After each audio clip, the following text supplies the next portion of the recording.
On the island of Newfoundland, upon the southwest coast, lies the little town of Virgil, to whom I'll sing this toast. There are so many highlands that lie just off her shore, and when the cold north wind blows, you can hear the billows roar.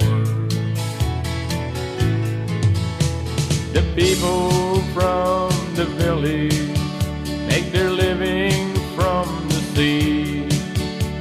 They like their independence, it shows that they are free. Some fish in their small boats in the wind, the rain and sleet, while others make their living on the offshore trawler fleet. They've known their share of tragedies down through the years, and when the memories overcome, they show their grief with tears. For they have lost some loved ones to the furies of the seas, for heartaches and heartbreaks are locked in memories. This village has got beauty carved on its rugged shore. 7 miles of pure white sand, who could ask for more?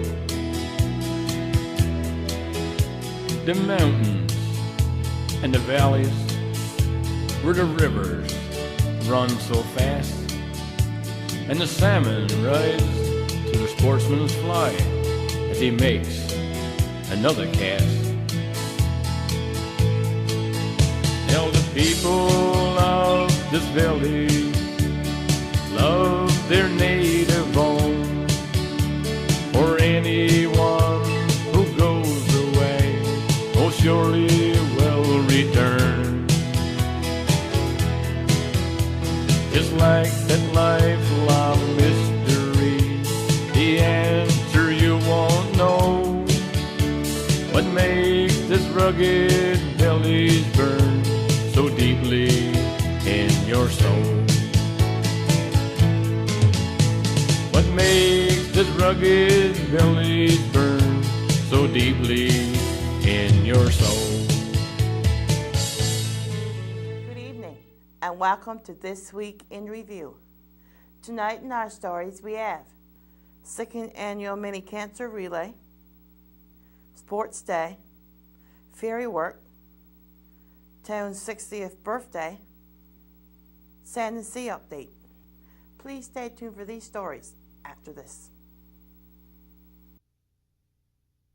Remembering is difficult, but even more difficult if you have Alzheimer's disease, a disease that affects the brain, erases memory, and eventually takes life. The Alzheimer's Society is fighting back. It provides support, information, and funds research into finding the cause and a cure. Until then, remember this. On Saturday, the second annual Mini Cancer Relay was held. It began with a supper at the community center where the survivors, team members, and invited guests enjoyed a potluck supper and dessert served by the ACW ladies. After supper, the survivors then led a victory lap out to the arena.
survivor carried a yellow balloon.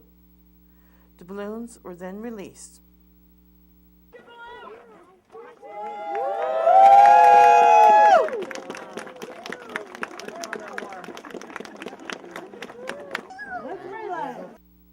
Also during the night, a ribbon ceremony was held.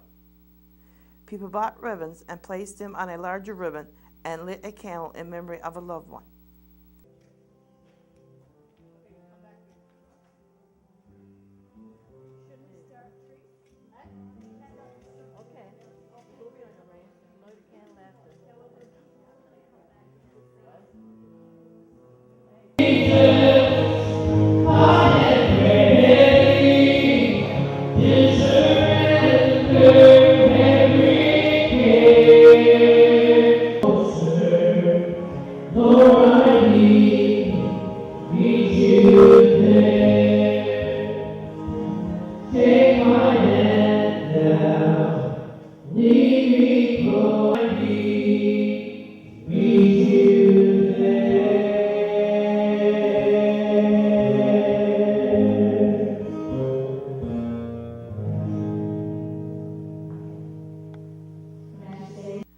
Various games and activities took part throughout the night. 10 teams took part in the relay. That night, a grand total of $21,837.70 was raised.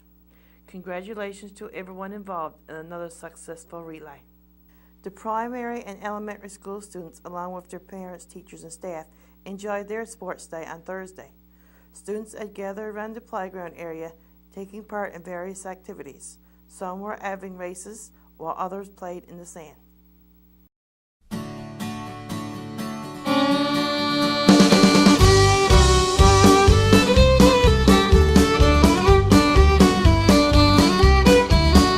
Oh, meet me down at the ship tonight at 8:30. There's a girl that's got my fancy, so be sure not to be late. She's the fairest one I've ever seen. She's got me all aglow, and I'd love to have a dance with her and get it on the go.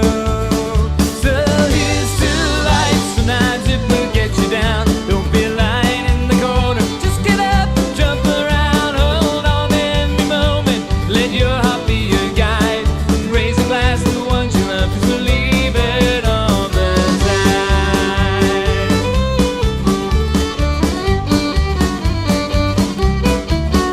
Oh, swinging on the dance floor, she's such a lovely sight, and the boys will stare and wonder if they'll take her home tonight. Her spirit is so wild and free, you can see it in her smile, and I wish that I could be the one to walk you down the aisle. So here's to life, sometimes it will get you down. Don't be lying in the corner, just get up and jump around. Hold on every moment, let your heart be your guide, and raise a glass to the ones you love, 'cause we'll leave it on the side. We'll leave it on the side. Life is short and sweet, it keeps changing every day. I wish that it could always be just like it is today. Don't think about tomorrow, 'cause it may never come. Put your arms around me now and tell me I'm the one. So here's to life.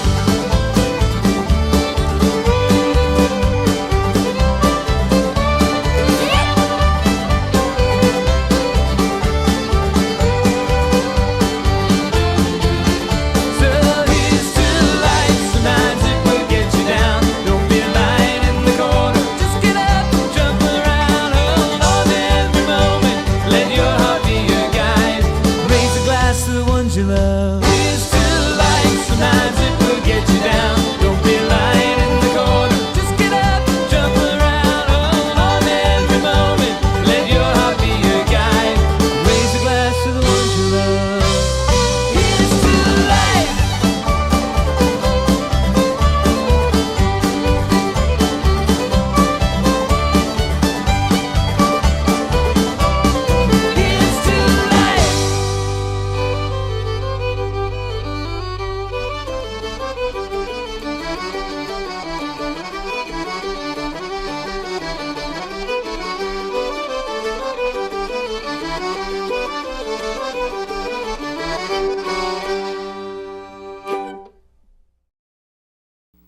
On Thursday, work was done at the ferry wharf on the engine of the Gallipoli that was not working properly.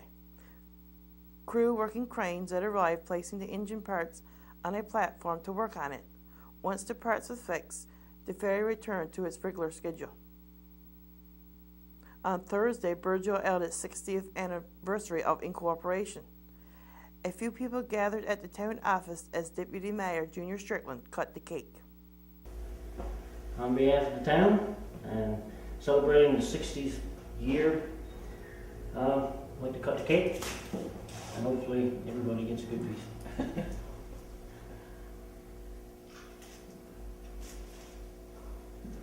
That's it for sure.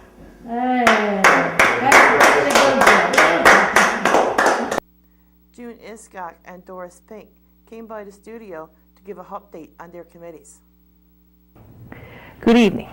In our studios tonight, I have with me June Iscock, who is the chair of the Burgeo Museum Committee, and Doris Pink, who is the chair of the Sand and Sea Committee.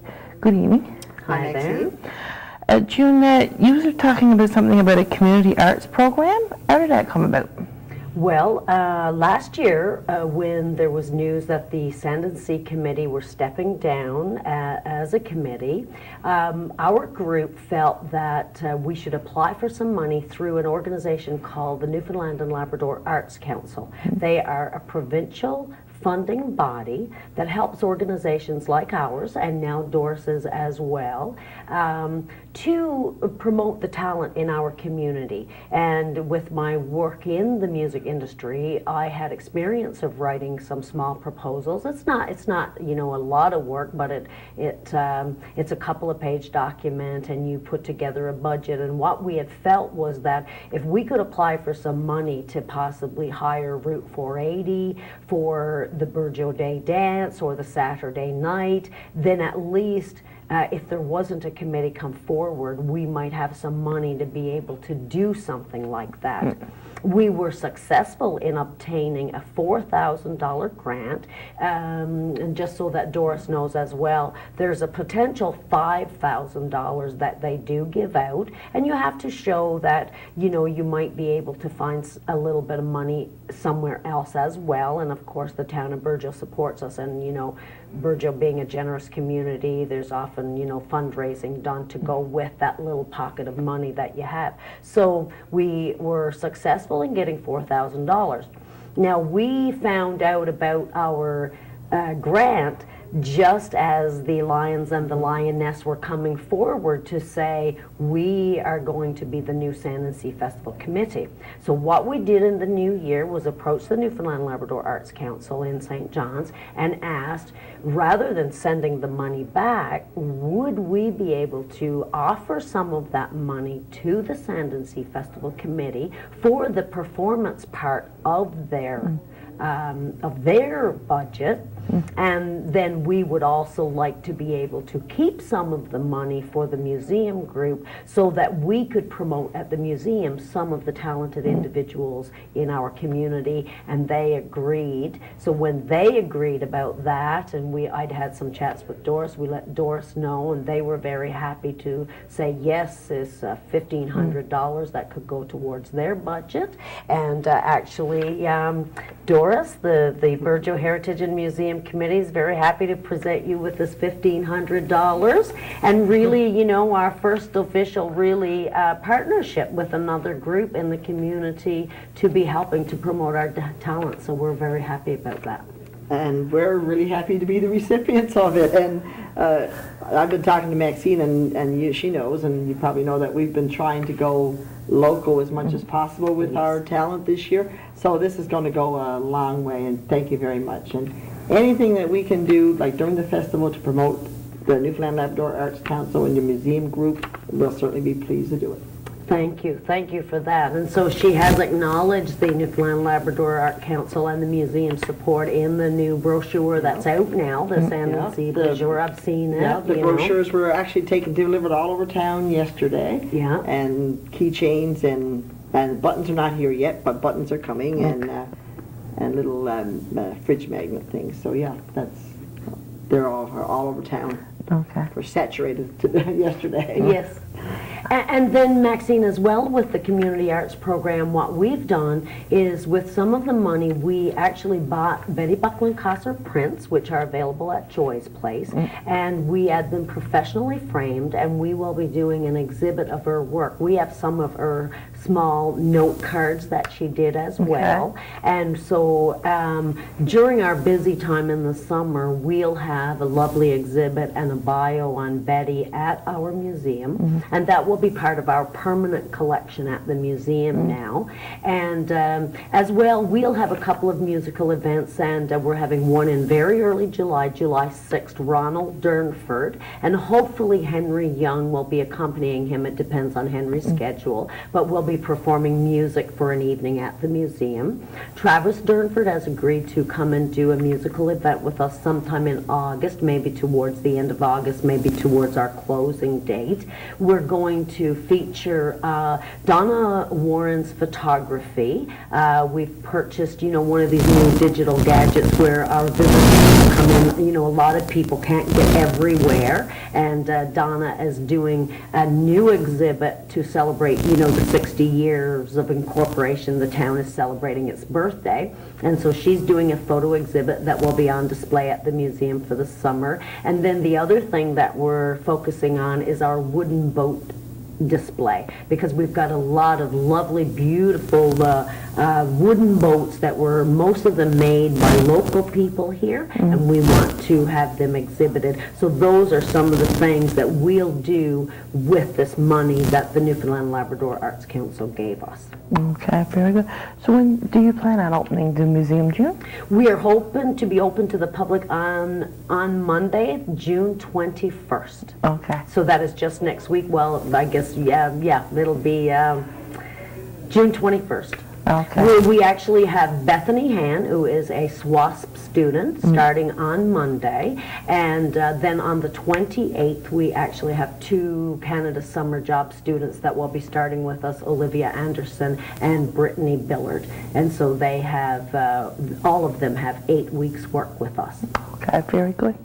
So Doris, now that the Sandsea time is getting closer, you got any thing like you need to get out there to let the public know? Well, yes, actually, I put a message on television yesterday about we need volunteers to help with the parking and things. Right now, I'm in the process of doing my events plan schedule for the park and getting parking, security, and cleanup things in place, right? So I put the message on television yesterday because Jim Marston, who's in charge of that particular aspect of it, said that volunteers was they were a little bit slow, but now I know 4 names today, right? So the message went on yesterday, and June just mentioned that maybe we could get her student to help out, from the Arbor Authority, which would be very good as well. Continuing this partnership. So and I'm just asking the general public, and I know every year they've had reams of people helping with the parking at the park and letting people know where they can park if the park is full and stuff like that. So yeah, if there's anybody who'd like to help out with that, they can contact myself or Jim Marsden.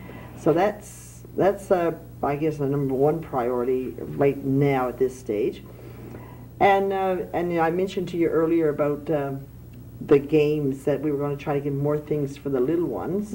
And so we do have, I'm not sure if 7 or 8 games in place.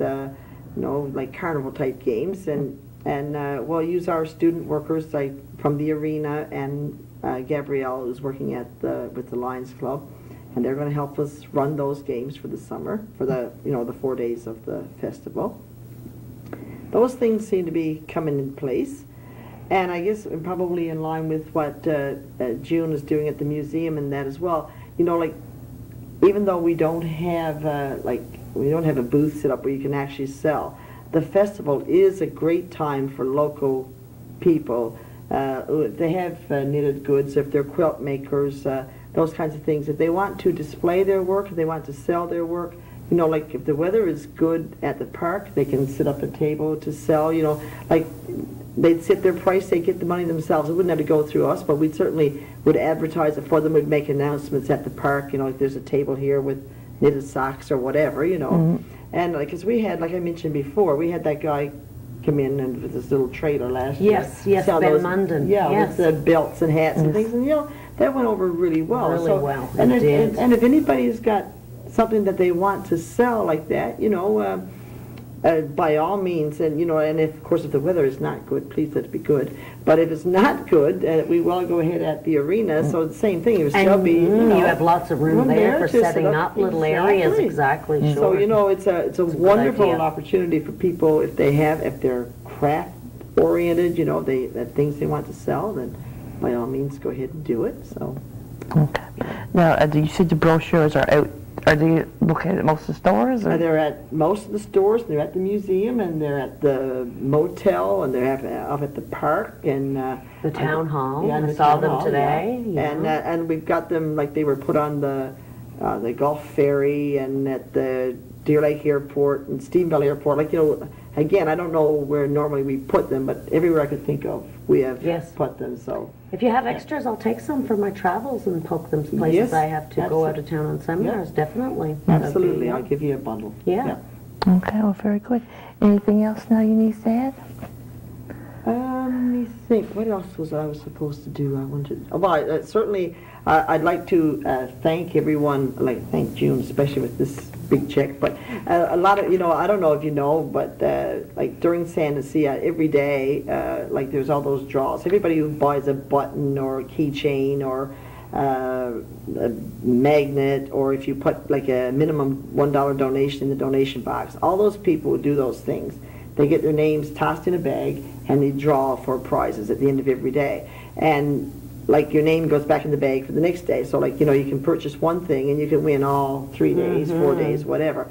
And we've got some really nice prizes. People have been really generous with their donations. We've got $25 gift certificates. We've got the snack and drink from the restaurants. We've got cordless drills, clocks. There's all Sounds good. T-shirts, sunglasses. All kinds of things. And we've also got 3 things that we will be selling tickets on. So there'll be 1 ticket, but there'll be 3 winners. Okay.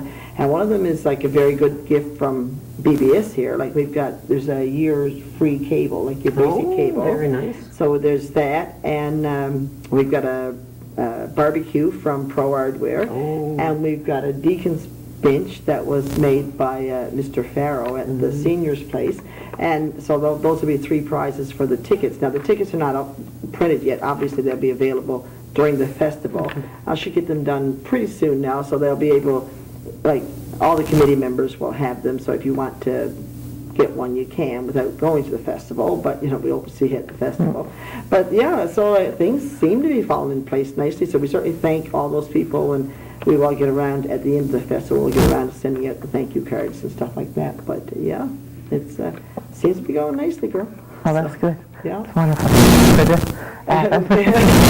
Yeah, I know. And especially now that the warm weather has Yes. started, we're all optimistic that we're going to Yeah. have fabulous weather then. And a little bit of fog, Yeah, well, that's a just little, makes us little feel like cooling it- off in the yeah. nighttime, that's fine. Just makes us feel like we're home, sure. Yes. And I guess the other thing, I again, obviously the cleaning up part it's our responsibility, but we would like to encourage everyone to help out. If you bring something there, take it home with you. If you use it, put it in the garbage can. We have, I guess it'll be Lewis, whoever's got the sausage stand. It's always really, really popular. Now he sells the sausages, but you've got the napkin there. You finish your sausage, you don't throw it on the ground. Pick it up, so give us all a hand in cleaning it up. Let's keep it good. Well, we should all be a little more environmentally friendly. I'm actually going off to a festival myself early July, and they actually have a green event, and they promote it very much so, And maybe these are some of the things we can develop as Absolutely, together yeah. as well, is over time, is just to, because there's value to doing all of that stuff, and it does yes, look so much yeah. better, and then it's so much less work for those few people who Yes. do come forward to do the cleanup, Yeah. at the end of the days Yes, and that's sort right, of stuff, yeah. eh? So I mean, as the greener we can do the events, the better it is for everybody, I think. Yeah, absolutely. So yeah, and I'm all for that as well. Yeah. Let's keep it clean. Our goal is to, you know, to have everything left exactly as it was. Like, you know, we don't want to cause any damage, we want to cause any trouble anywhere. So, you know, let's all work towards that for sure. And, you know, and I have been talking to the police and stuff about security, because, I mean, when you have large numbers of people, you know, you do have to make sure that things run smoothly. And they'll be doing the extra patrols at the park and stuff. And we've asked them to do that. And we'll be in contact with them, so if we need help, they'll be there on the job really quickly and stuff. And I've also contacted the Canadian Rangers. Clayton Ingram is the leader of that right now. I don't know if you call them leader, whatever you call them. But anyway, and he hasn't gotten back to me yet, but he's checking into that and see, because like they like to have a little, I guess a more open profile in the community. Like they've sort of been doing a little bit of, I guess, pushing their cause and their group, and so a great chance for them to get involved with security at Sandon. We'd love to have them, and those bright red sweaters they wear, like they're really visible in that too, right? So, and it's always nice to have people like that, you know, involved and helping out and stuff like that. So, hopefully that'll come through as well. There'll be another partnership that we'll have. So, and we're looking forward to it, you know. So, very good. Well, I'd like to thank you ladies for coming in. Is there anything else you'd like to add, Julie? No, thank you very much, you know, to the Newfoundland Labrador Arts Council, and you know, we echo that. and to the Lions and Lioness for coming forward, and you know, to carry out this festival, because I know it's very important to not just the community of Burgeo. I mean, you know, we got like 2,000 people come in here, you know, from up and down the coast, and some from, you know, from around the world, some of them. Yes. And so people are very much looking forward to, thank you to them for all of their work. And you know, like people have, because I mean, you come home on holidays, and like, you know, if you come home this week or that week and you only see a handful of people, and the festival has made it so that everybody comes home at the same time, so it's a great way to keep in touch, right? Yes. Wonderful. So it's a shame to let it go, and hopefully it'll be smooth sailing, girl. Yes, I think it sounds good. Sounds good. Well, thank you again for coming in. Thank you, Maxine. I would like to wish all the dads out there a very happy Father's Day. This concludes our program for tonight. Thank you for watching. Good night.